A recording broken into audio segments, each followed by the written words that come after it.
केंद्रीय गृह मंत्री अमित शाह के एक बयान के बाद पूरे हिंदुस्तान में विरोध देखा जा रहा है। बहुजन समाज पार्टी ने आज अमित शाह का पुतला फूंका। ये प्रदर्शन गुरुग्राम विकास सदन के बाहर हुआ, जिसकी अध्यक्षता बहुजन समाज पार्टी के जिलाध्यक्ष विजय खटाना ने की। कार्यकर्ताओं ने अमित शाह का पुतला दहन किया और राष्ट्रपति महोदय के नाम एक ज्ञापन भी सौंपा। इस अवसर पर बहुजन समाज पार्टी के कार्यकर्ताओं ने अमित शाह के खिलाफ मुर्दाबाद का नारा लगाया और कहा कि भारतीय जनता पार्टी अपनी अहंकार में है। उन्होंने कहा कि हमारे लिए भगवान बाबा भीमराव अंबेडकर हैं, जिनका अपमान अमित शाह ने किया है। हम ये बर्दाश्त नहीं करेंगे और उन्होंने अमित शाह से इस्तीफा देने और पूरे देश से माफी मांगने की भी मांग की है। विजय खटाना ने कहा है कि अमित शाह का बयान निंदनीय है और ये हमारे संविधान के निर्माता और भगवान स्वरूप बाबा भीमराव अंबेडकर का अपमान है। विजय खटाना ने कहा है कि हमने स्वर्ग और नर्क को नहीं देखा, लेकिन अगर अमित शाह ने देखा है तो वो हमें बताएं कि वो कहाँ है। हमारे लिए स्वर्ग यही है जो डॉक्टर भीमराव अंबेडकर की देन है और पूरे हिंदुस्तान और दुनिया भर में लोग इसे जानते हैं।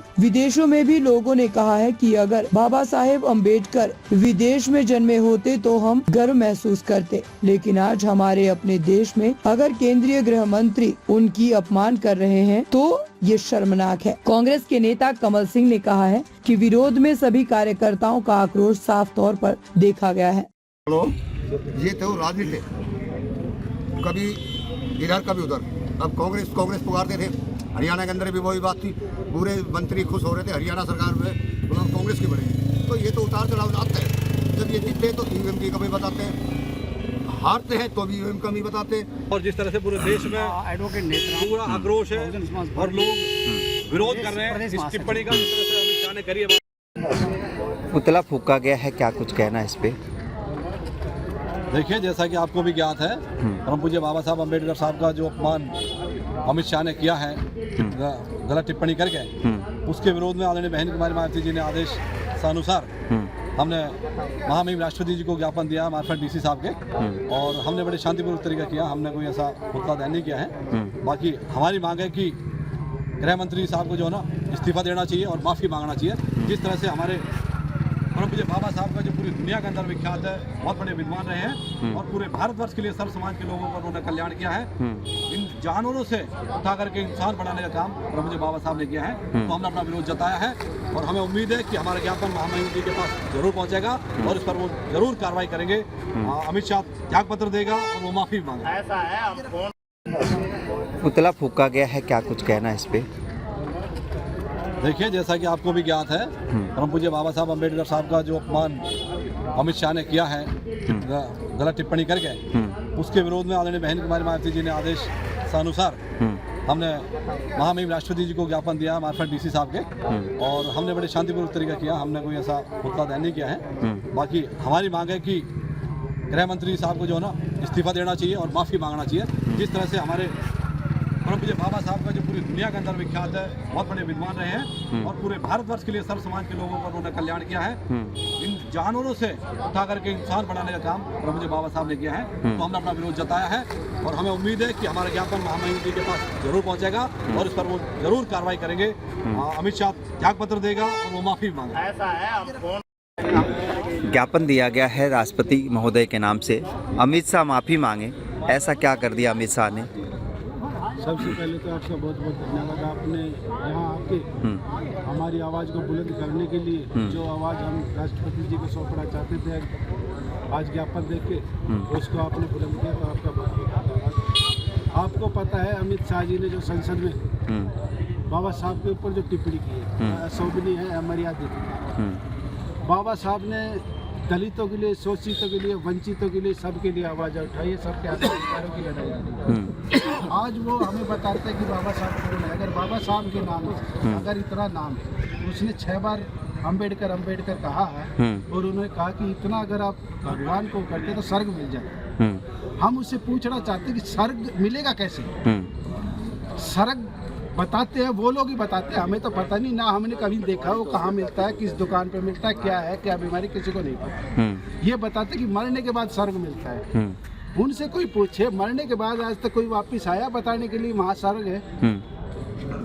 तो हम आज हमें जो मिला है, जो स्वर्ग रूपी हमें जो मिला है वो बाबा साहब की देन है, और हम जो बाबा साहब ने हमें दिया हम उससे संतुष्ट है, खुश है। इस देश का हर नागरिक जो बाबा साहब के बारे में थोड़ा भी जानता है वो बाबा साहब का सम्मान करता है। और इन्होंने जो अमित शाह ने जो किया है वो उन्होंने गलत किया बाबा साहब पे टिप्पणी करके, और आदरणीय बहन कुमारी मायावती जी ने कहा कि भाई आप माफ़ी मांगो।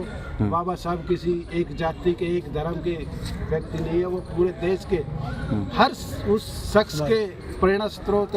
वो बिल्कुल उसमें बिखराव नजर आती है, वो एक प्लेटफॉर्म पे नजर नहीं आती। ऐसा क्यों? ये दोनों पार्टियां जो कांग्रेस और बीजेपी एक है और एक ही मानसिकता के लोग हैं। ये इधर से उधर चले जाते हैं, उधर से इधर आते हैं। इन लोगों ने जनता की कोई परवाह नहीं है। बाबा साहब ने तो पूरे देश के लिए, महिलाओं के लिए, बहन बेटियों के लिए, सभी के लिए सड़क का दरवाज़ा खोला है। अपने बच्चों का त्याग करके, ना कि उनका भला कर करके, नहीं अपनी पत्नी को भूखा मार दिया, दिखा नहीं पाए। उन्होंने किस लिए किया था? सिर्फ औरतों के लिए, दलित समाज के लिए, पशुओं के लिए भी कानून बनाया है। तो ऐसे तो भगवान तो कहीं दिखाई नहीं देंगे।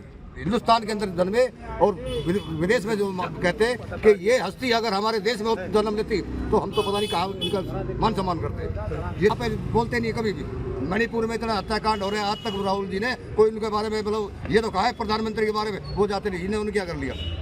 ये भी तो वही है। ये लोग इधर से उधर, उधर से इधर, ये कहना हमारा है, बाकी हम कुछ नहीं करेंगे।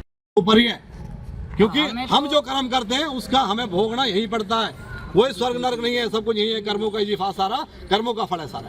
तो हमें तो स्वर्ग मिला है और अंबेडकर ने से मिला है और प्रेजेंट है और हम देख रहे हैं और हम भोग रहे हैं। इसी को हम स्वर्ग कहते हैं जो बाबा साहब अंबेडकर ने दिया है। और इसके अलावा ना किसी ने स्वर्ग देखा है और ना किसी ने समझा है। हम कहते हैं, ये छाती ठोक के कहते हैं कि बाबा साहब ने स्वर्ग दिया है और हम यहाँ पे हैं और स्वर्ग में हैं और ये मौज में। और ये अपमान अमित शाह कान खोल के सुन रहे, ये नहीं सहेंगे, नहीं सहेंगे। और अमित शाह ये एक चीज उसने किया है, हमको चेक करता है ना चुटकी भर के, हम जिंदा हैं, मरे नहीं हैं। हम गर्दन कटा सकते हैं लेकिन अपमान सहन नहीं करेंगे बाबा साहब का। और ये जो है अमित शाह आने वाले समय में देखेगा। अमित शाह 3 साल 4 साल का 4.5 साल का चला जाएगा, उड़ा देंगे लोग उसको, लेकिन बाबा साहब हैं, थे और रहेंगे। एक और सवाल लेकर जो विरोध आज करी गई है, पुतला फूका गया अमित शाह का। देखो जी, ये तो क्लियर हो चुका है कि उसकी मानसिकता इतनी थी, जो दुनिया का टॉपर विद्वान होने के बावजूद उसके बारे में टिप्पणी कर दी, ये उसकी मानसिकता उसने बड़ी दर्शा दी है कि मेरे अंदर बुद्धि इतनी है। वो कम बुद्धि का इंसान है। वो गृह मंत्री का पद का अपमान किया, उसने अपना अपमान नहीं किया, उसने भारत सरकार के गृह मंत्रालय का अपमान किया। वो गृह मंत्रालय के लायक नहीं है। और ये जो भारत का प्रधानमंत्री है, गूंगा बहरा है, ये चुपचाप बैठा सुन रहा है, जो बार बार चिल्ला रहा है मैं बाबा साहब का मान सम्मान करूँ, मान सम्मान। तो ये बिल्कुल दोनों पार्टियां, कांग्रेस मुद्दा कहीं आ गया अमित शाह का। उन्होंने पूरा अपमान किया बाबा साहब को। 25-26 साल तक जमीन में दबाए रखा। ये तो मान्यवर साहब काशीराम ना होते तो बाबा साहब इतना ना चमकते। और बहन कुमारी के बारे में जैसे आप पूछ रहे हो ना, 4 बार उन्होंने अपनी सरकार बनाकर ना, और ये दर्शाया है पूरे देश में दिखाया कि शासन और प्रशासन कैसे चलता है, कैसे चलता है, ये कैसे चलाया जाता है। ये अमित शाह जी ने दर्शा दिया है इस देश के अंदर कि मेरी औकात क्या है, मैंने बोलना क्या था, मैं बोल क्या है। वो बौखला रहे हैं और वो घबरा रहे हैं। और मैं ये पूरे विश्वास के साथ कहता हूँ कि ये बाबा साहब डॉक्टर अम्बेडकर वो शख्सियत है, इनके सामने कोई नहीं टिक पाएगा। ये भगवान थे, हैं और रहेंगे। इनका कहता सारे उस टाइम सारे भूत प्रेत और सारे भगवानों ने माथा टेक दिया था। हमारे भगवान है और रहेंगे। और हमें पूरा विश्वास है कि जो संविधान के साथ छेड़खानी करेगा वो पागल हो जाएगा। जो गलत बयान अमित शाह ने जो बात करी है पागलपन की है। और पूरा देश और जो पढ़ा लिखा समाज है, जो बड़ा विद्वान आदमी है, वो यही कह रहा है कि ये जो ऐसे पद पर बैठे हुए व्यक्तियों के लिए ये सबक कहना बिल्कुल हमारा आज का प्रदर्शन के तो उसने अपना अपमान नहीं किया, उसने गृह मंत्रालय भारत सरकार का अपमान किया, उसने इतने पद का अपमान किया। वो इस पद के लायक नहीं है। उसने